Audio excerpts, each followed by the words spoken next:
Mom, I went into a bank before I came out here, and this lady pronounced my name correctly. And I asked her, why did you pronounce my name correctly? And she said, well, I had a teacher who made a big difference in my life, whose name was Mrs. Pearpoint. And in grade 5, she really helped me out, and she was the first teacher that did. And grade 4. Grade 4? Actually, grade 4. Okay, and so we found out that was my mom. And I knew her brother, Danny, and her name was Anna Ma. So she says hello. It was just a pupil. I remember that she sang in the festival, and she wasn't very good, but she was so cute. And the adjudicator, Madam Sherry, gave her pretty good marks, and she said in the adjudication, you know, you have to sort of touch some of them up a little with jam. Yeah.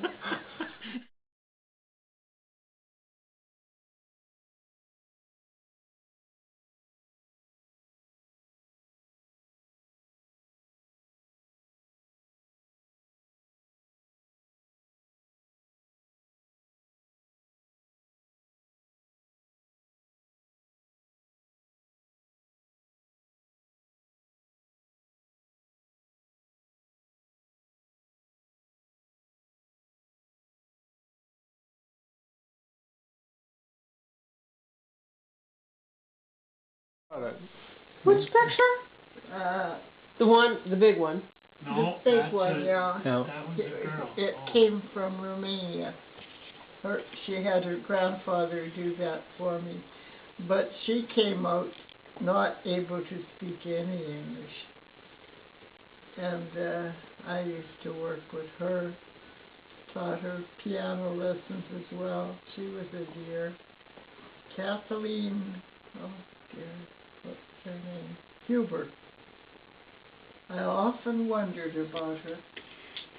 She used to draw very well herself, and I would admire her drawing. So she said, would you like my grandfather to do one for you? He's an artist in Romania. So she had that sent for us, and I had it framed. I don't know. The class that was grades 1 to 3 in one room. Yep. And it would be about 32 in the classroom. That's a lot of work. In Springside? What year was that? About?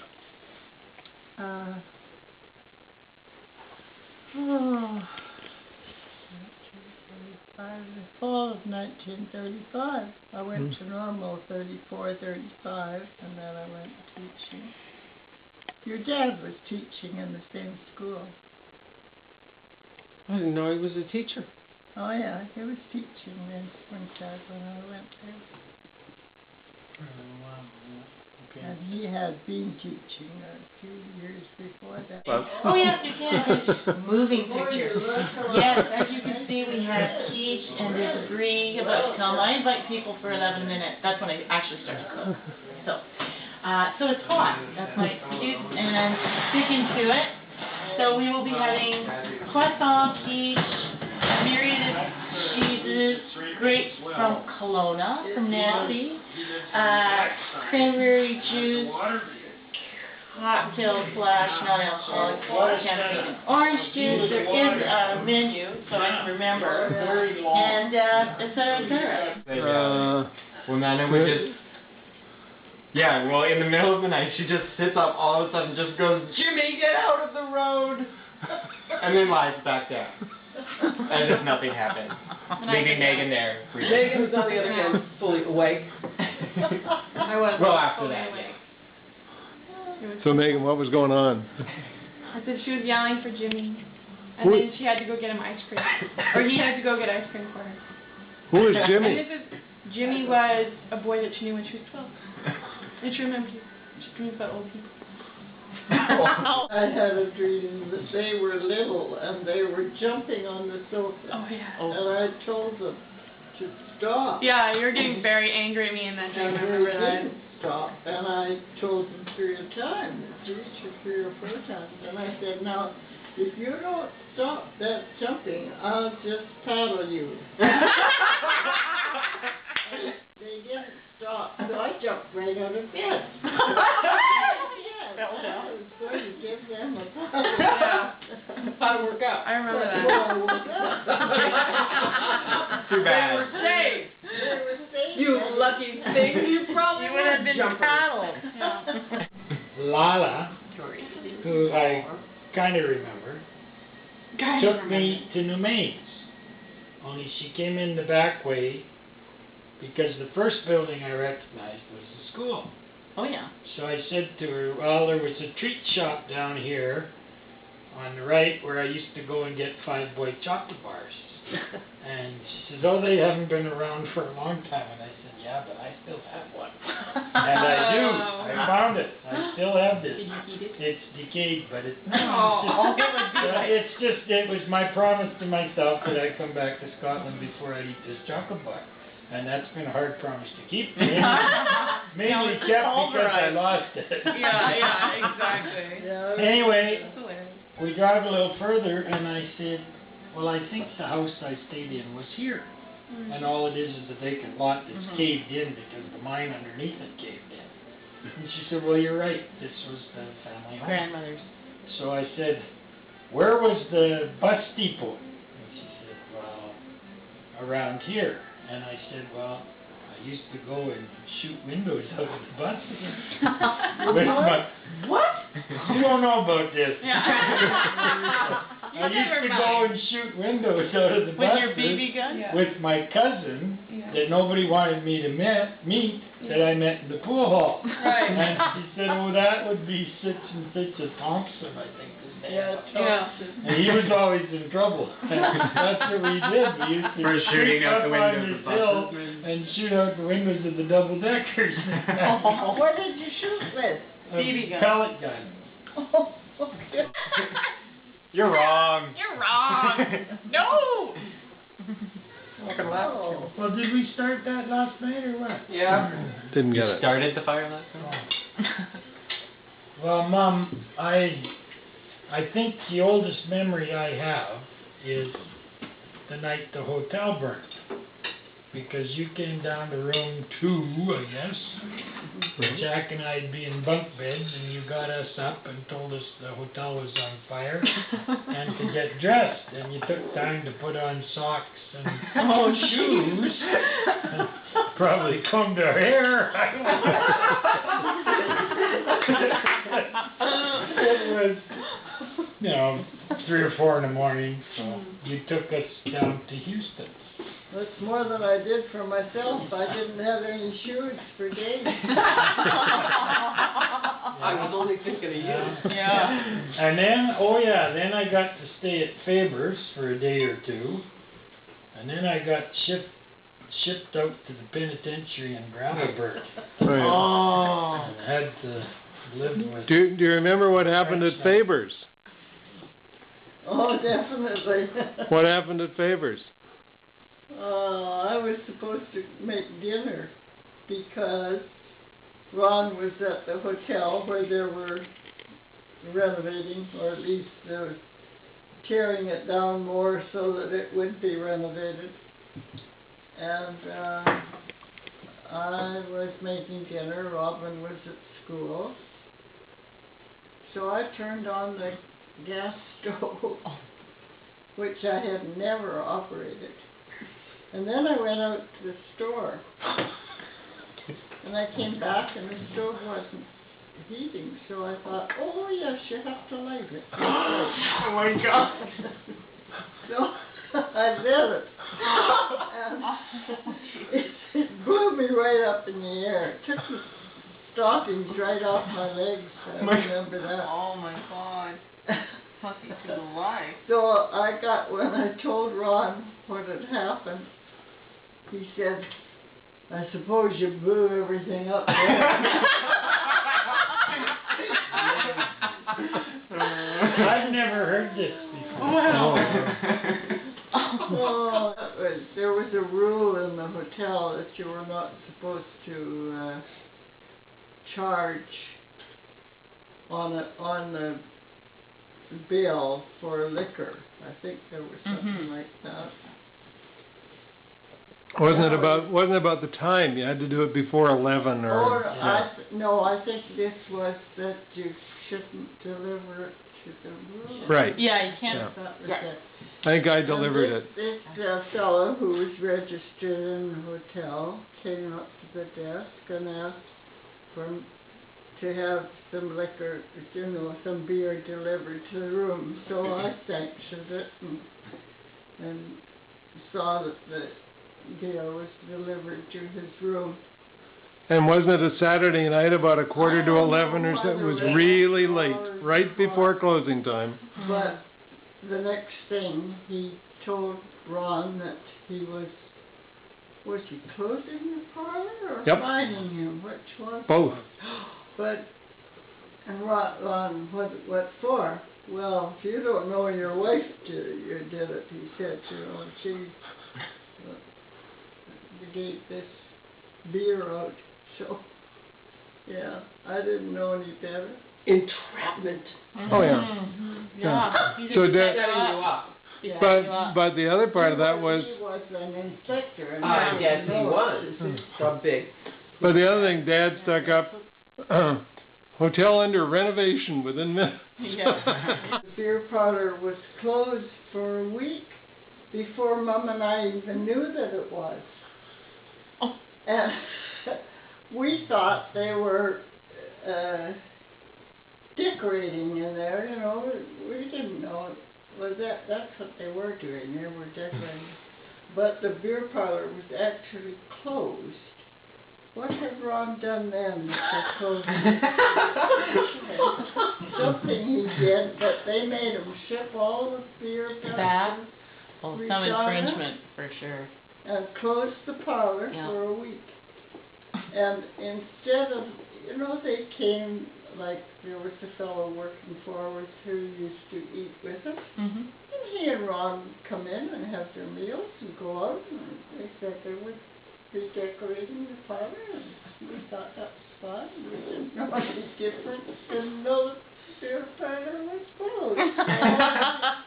So you were deaf a long time ago.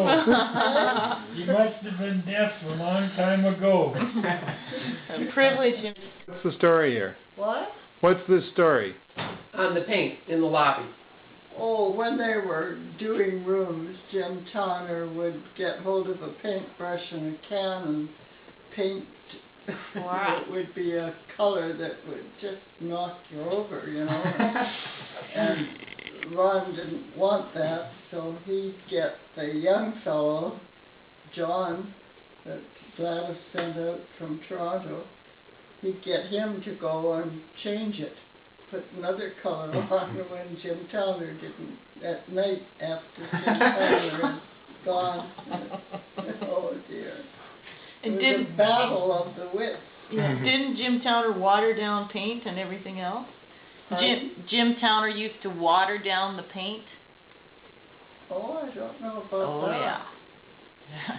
Well, I remember some kind of story where the lobby got repainted and Dad didn't notice for a long time. That was one of the stories I remember. Well, he didn't like what Jim Towner painted, and so he had it done over.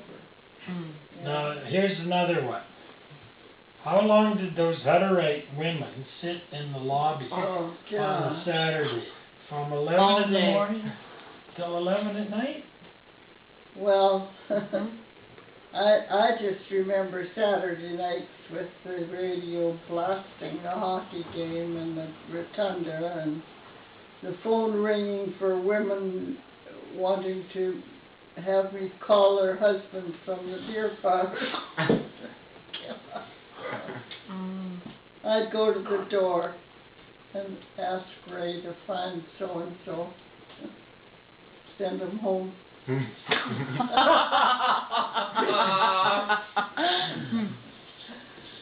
Swimming in the basement? Yeah. Yeah. What, you found him later, or? Well, I guess somebody did, yeah. Mhm. Did he survive? Yeah, he Yeah. was all singed on his back. And wasn't there the woman who came starkers, like Dad? Didn't you grab the guest book or the register when the fire happened? You grabbed the register, right? Did Yeah. you or Dad grab the register with all the names? I carried it out. Oh, did you? Okay. Yeah. With all the names of the people Yeah. in the hotel. I remember that 10? the No, CPR not even. conductor used to stay 9. overnight 8, 9, Uh-huh. yeah. in the hotel. Yeah. Yeah. And he was quite deaf. Oh. So Ron figured that he hadn't heard the alarm, Right.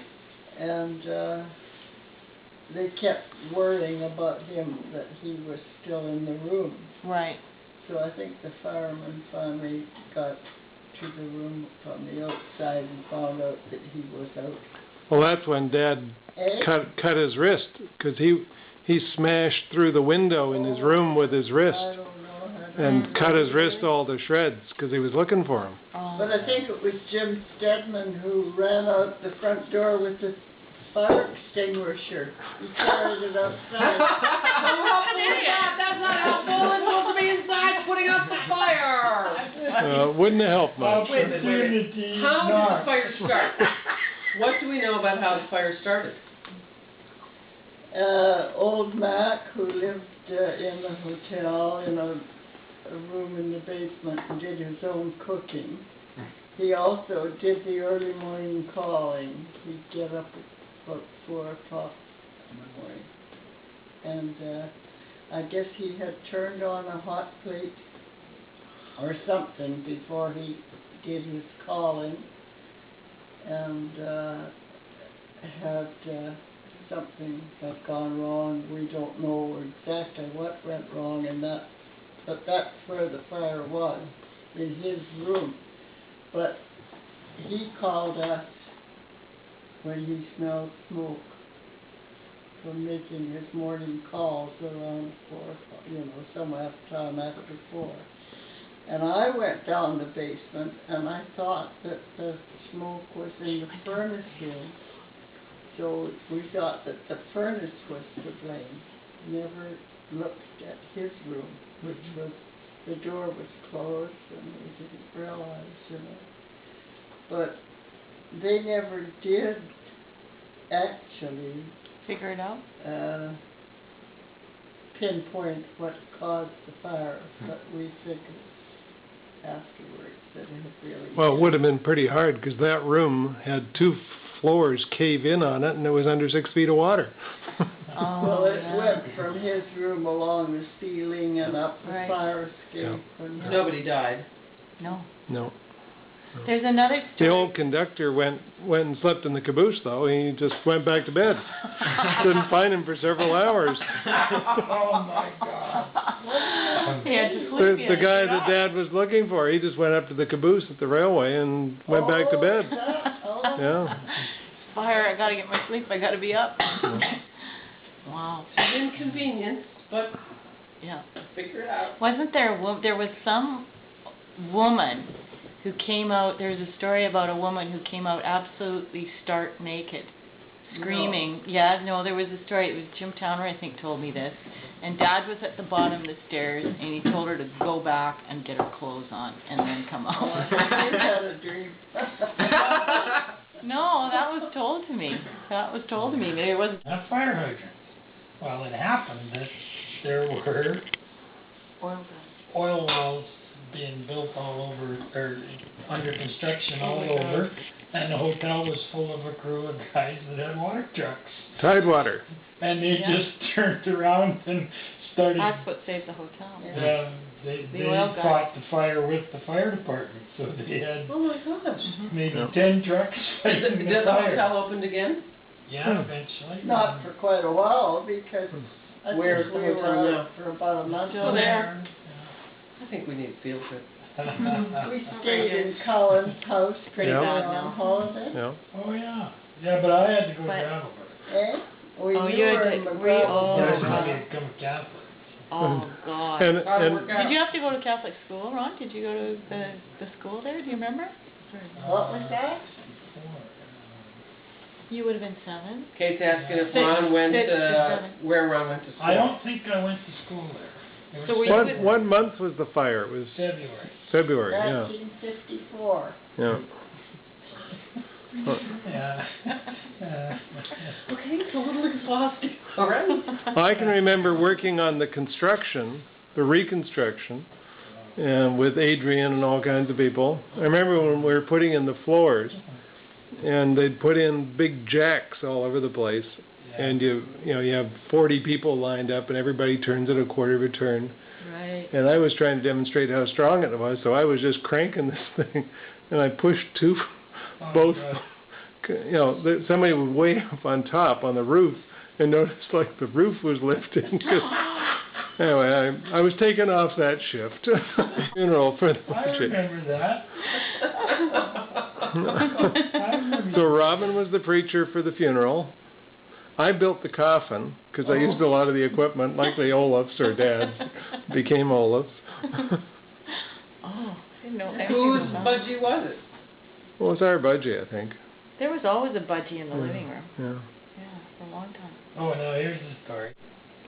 That they were having drinks, and Ron produced a bottle for them, and he was a big shot, Gave them this bottle. They all had a drink. Then he said, well, enjoy, it's your bottle. I don't know where he got it, but... From one of their It bags. was their own bottle.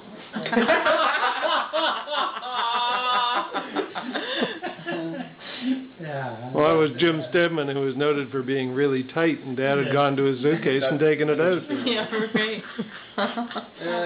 What I remember about upstairs was when that crew from the south would come in, the Millers and the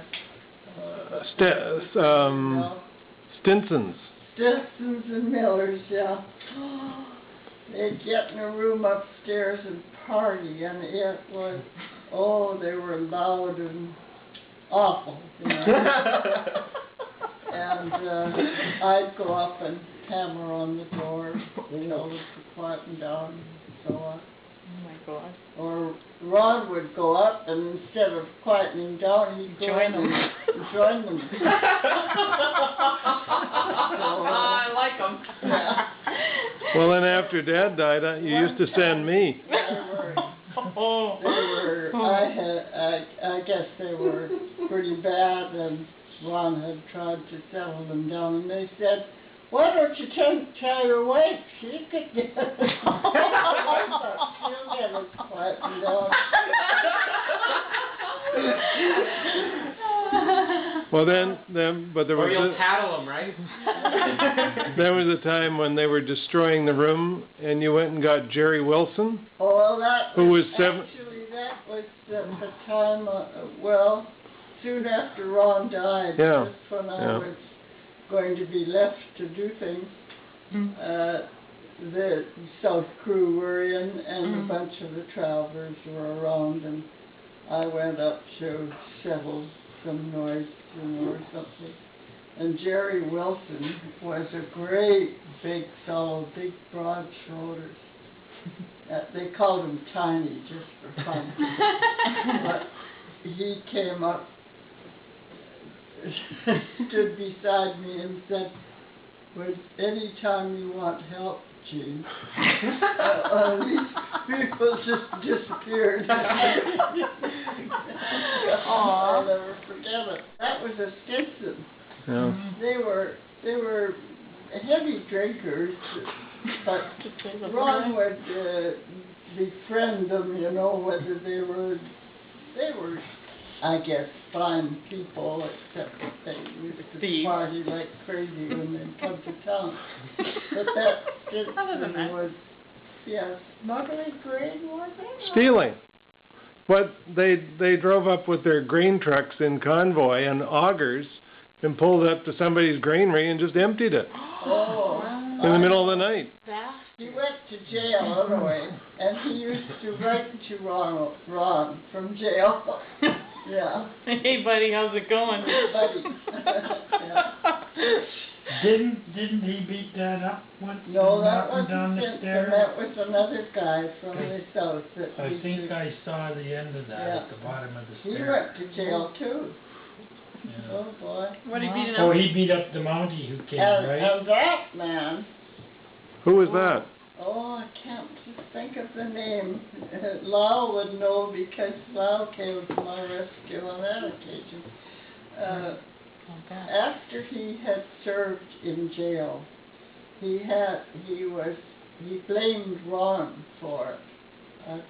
Well, of course it was Ron he had to fight with. So he blamed Ron for sending him to jail. So we went to a sports day, I think it was Climax, and that guy had just come out of jail, and he followed us around that day at that sports day. It was the most eerie feeling. You just knew that he was following us. Well, I never saw him again for a long time until after Ron died, and one, I think it would be a Saturday night, I was alone in the parlor, at the desk, and I saw this guy wandering back and forth in front of the hotel. And, oh, I thought, my God. In fact, he cornered me once and said something to me about me being alone. I was out of my mind anyway, I was so scared. So I told Lyle, he was in the parlor, and he said, I'll be right there. Lyle stayed out in the rotunda the whole night. Yet he just couldn't leave. What was that guy's name? It's okay if you forget. Yeah. It was okay, but I was just so afraid. Oh. So tough Yeah. that guys from all over southwest Saskatchewan who thought they were tough would come to the Shaunavon or the King's Hotel bar on a Saturday night to fight Lyle. Yeah. It was just was literally he a the trapper, Wild or was West. he like Yeah, they That's just thought. exhausting. Yeah. I'm sorry. And you- That's the Old West. That's right, but that's what But it it was. was oil That is and what it wheat was, Linda. and That's what I'm that. getting at. This Yeah. was the 50s and the early 60s, and it really was the Old West. Yeah. And Lyle would have to fight these guys, and he'd have two black eyes and God knows what. Yeah. But he'd win. Yeah. And the more he won, the further they came from. You know? And that But was- I remember as a kid, well, there were all the kids that we would play around the hotel and stuff, but a Saturday night to me, a Saturday was the Hutterite women waiting with the peacock colored trucks out front, and the guys in the parlor, and they would never get to ask when they were coming, they just had to wait. And they would be trying to look, and Grandma would give them, at the house she used to give them Life magazines, because they never got any magazines. Anyway, the women would sit there, and I would sit on that there was a little bench in front of the radio, and I was kind of like, la, la, la. And then, as the day wore on, about 4 o'clock, the bar would get noisier and noisier and noisier. And then the men would come in their white shirts and their little chain things, and you'd hear them cha-ching, cha-ching, and the bar would shut down for about an hour. The guys would have dinner. Then they'd go back, and then the noise would get louder and louder and louder, and the smell of beer got more intense. And then eventually, all I remember, this would be before it was too late. Actually, in the afternoon, I remember Lyle, probably about 4 or 5 o'clock, in his crisp white shirt and his jingle jangle thing. For whatever reason, you'd hear a kick of this door, a kick of that door, and there would be the neck and the pant, and boom, out the door. It would be bang, bang, and out they'd go. And then the din on Saturday nights was just huge. I don't know how you guys ever slept. No kidding. That's But right. I remember the noise Yeah. wherever I was. And it just went on all night till the bar shut down. Well, that's why I used to say I have no trouble sleeping by the railway. Oh, track. absolutely. I grew up beside a beer park.